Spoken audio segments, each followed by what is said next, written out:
Educação pública, gratuita e de qualidade? Só se for pública de nome, gratuita até você perceber quem paga a conta e de muita qualidade para quem recebe os cheques. Este é o Visão Libertária, sua fonte de informações descentralizadas e distribuídas. Ajude a propagar as ideias de liberdade. Deixe o seu like e compartilhe com seus amigos. Um artigo seu pode virar vídeo aqui também, sabia? Este artigo foi sugerido por Miau Miau Miau Sai Gato, escrito por Supremo Tribunal Federal, revisado por historiador libertário e narrado por Gordinho Caipira. O presidente dos Estados Unidos, Donald Trump, diz que espera assinar uma ordem executiva para fechar o Departamento de Educação, instituição que tem a função do MEC presente no Brasil. Esta não é uma iniciativa nova em sua agenda política. Trump já se manifestou contra a centralização do setor público e contra o uso indevido de recursos federais na educação. Para o presidente republicano, o governo dos Estados Unidos vem gastando excessivamente, sem resultados significativos, e a centralização das políticas educacionais nas mãos de uma única entidade é a causa do problema. Os dados fornecidos pela Casa Branca parecem confirmar o discurso de Trump. Desde a criação do departamento em 1979, mais de 3 trilhões de dólares foram investidos sem uma melhora perceptível nos resultados de testes padronizados dos alunos. A crítica do presidente é direcionada à ineficácia do sistema educacional federalizado, acusando-o de ser um foco de desperdício e burocracia, enquanto defende um sistema educacional descentralizado nos estados como alternativa. Como já era de se esperar, a decisão encontrou resistência, principalmente entre os democratas e alguns membros da esfera pública, que não ficaram felizes com a perda de sua mamata dentro da agência federal. Essa oposição se traduz em protestos no Congresso e também em processos judiciais, como no caso dos procuradores-gerais de estados democratas, que buscam impedir o fechamento e a demissão de funcionários do departamento. A proposta de Trump, conforme declarada pela Casa Branca, envolve uma reavaliação radical da maneira como a educação deve ser gerida no país. A ideia é que o financiamento seja direcionado para garantir a liberdade educacional, ao invés de perpetuar um sistema onde o Estado e seus burocratas detêm todo o controle. Obviamente, a oposição não iria aceitar passivamente a reforma que Trump tenta fazer dentro do Estado americano. A senadora Pat Murray, uma das principais críticas à medida, declarou que a iniciativa de Trump e seu conselheiro, o bilionário Elon Musk, corre o risco de desmantelar o Departamento de Educação e afetar negativamente milhões de alunos nos Estados Unidos. Ela se comprometeu a lutar contra essa campanha de cortes no setor educacional, mas sabemos sua real intenção de defender os sindicalistas e lobistas do setor. A batalha política em torno dessa proposta ainda promete dar muito pano para manga, com o Congresso sendo o principal cenário dessa disputa. Criado em 1979, durante a presidência de Jimmy Carter, o Departamento de Educação dos Estados Unidos surgiu como uma tentativa do democrata em centralizar e coordenar as políticas educacionais do país. Antes de sua criação, as questões educacionais eram administradas de maneira descentralizada por várias agências federais e estaduais, dispersas pelo vasto território americano. A criação do departamento prometia melhorar a qualidade do ensino e fornecer uma educação pública gratuita e de qualidade. Onde você já ouviu isso antes? Bem, o governo pode até tornar algo público, mas definitivamente não será de graça, e muito menos de qualidade. A realidade dos últimos 40 anos tem sido bem diferente do que foi originalmente prometido pelos democratas. Agora, o contribuinte paga caro por um sistema ineficiente que faz a educação dos Estados Unidos patinar por décadas.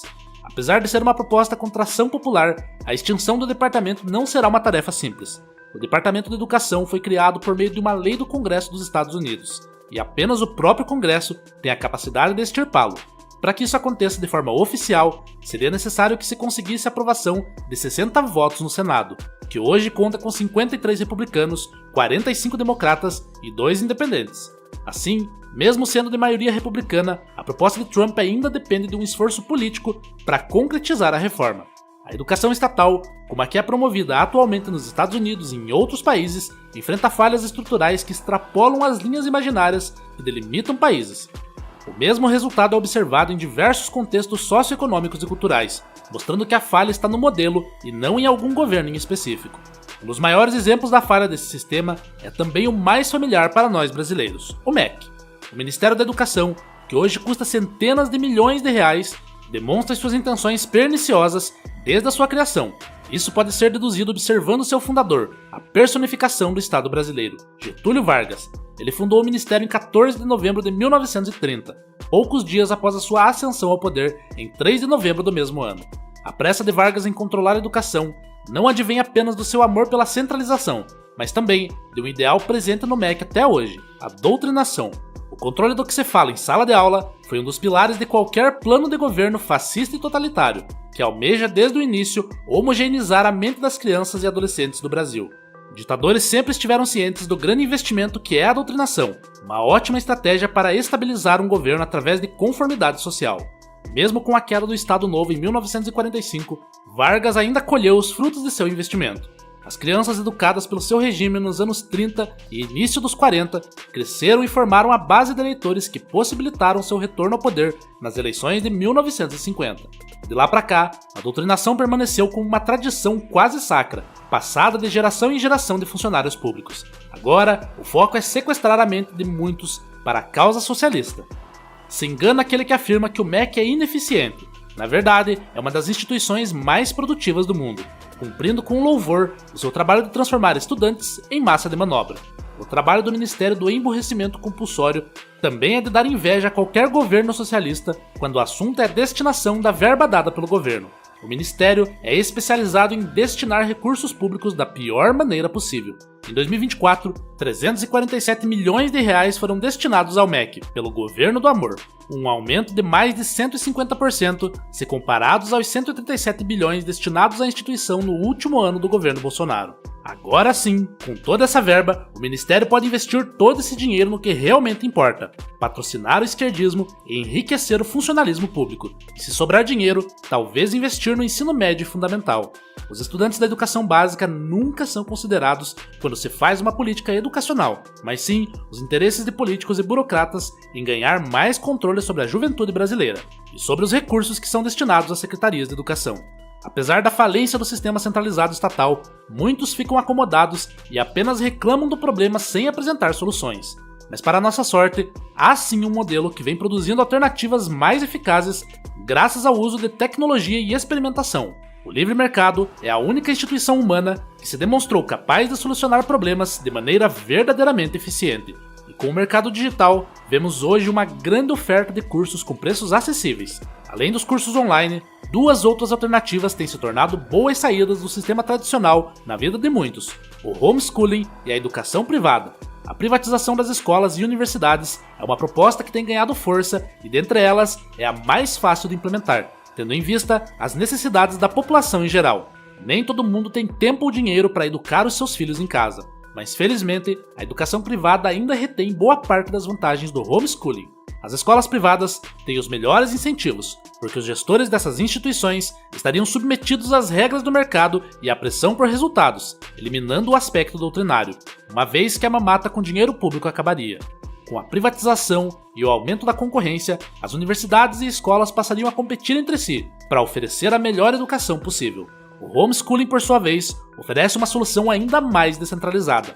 Nesse modelo, os pais têm total controle sobre o conteúdo e a abordagem educacional dos filhos. Isso permite um aprendizado mais personalizado e adaptado às necessidades individuais da criança. Além disso, grupos de pais poderiam se unir para contratar professores ou organizar ambientes de aprendizagem cooperativos, o que possibilita uma socialização alternativa àquela encontrada nas escolas tradicionais. Muitos usam como argumento contra o homeschooling a sua suposta deficiência no que tange o desenvolvimento social da criança. É fato que uma criança que vai à escola está muito mais exposta às interações sociais do que uma educada no seio familiar, mas aplicados os devidos métodos, essa defasagem pode ser reduzida. O aluno ainda pode ter contato com outras crianças mediante outras atividades extracurriculares, como clubes, esportes, parques, igreja, dentre outros. Assim como já foi citado, os pais podem se juntar para contratar professores e criar pequenas escolas juntando crianças do bairro ou do condomínio em que residem. E não podemos nos esquecer dos incontáveis casos de bullying que ocorrem todos os anos em escolas públicas, gerando vítimas fatais. Na maioria das vezes, os criminosos sequer são punidos, porque em muitos estados, a criança ou adolescente não pode ser expulso da instituição de ensino. Outro método promissor é a socialização em espaços digitais, tais como jogos multiplayer online, que podem proporcionar à criança um ambiente de interação que não está restrito por barreiras geográficas. A realidade das falhas das instituições estatais faz-se visível até mesmo ao mais humilde dos cidadãos, e é ignorada pelas mais altas cúpulas do governo, que se servem dos recursos expropriados do setor produtivo da sociedade. A briga que Trump vem comprando com o establishment democrata a fim de corrigir esse sistema falido não será a solução para todos os problemas de educação na terra do tio Sam. Apesar de serem muito mais centrados e sensatos que os democratas, os republicanos ainda estão impregnados de ideias retrógradas e socialistas, como bem podemos ver nas políticas tarifárias de Trump. No final das contas, republicanos e democratas são duas faces bem diferentes da mesma moeda: o Estado, o Leviatã que escraviza todos. Embora a medida seja um avanço na direção da liberdade, ela sozinha não nos leva a esse tão aguardado destino. Nós sabemos que a competição no setor privado e a descentralização proporcionam um ambiente onde a livre iniciativa atinge os objetivos da sociedade com uma incomparável rapidez e eficiência. Então por que parar apenas no setor educacional? Por que não aplicamos a mesma solução para o judiciário, a saúde e a segurança? No momento em que cada cidadão refletir e se fizer essa mesma pergunta, nós saberemos que não estamos muito longe desse almejado destino que é a liberdade. Obrigado pela audiência. Este é um canal colaborativo. Participe você também. Cadastre-se agora mesmo no nosso site visãolibertaria.com e envie os seus artigos por lá. Os colaboradores recebem recompensas em Bitcoin. Inscreva-se no canal e clique no botão da campainha para ser avisado de novos vídeos. Até a próxima!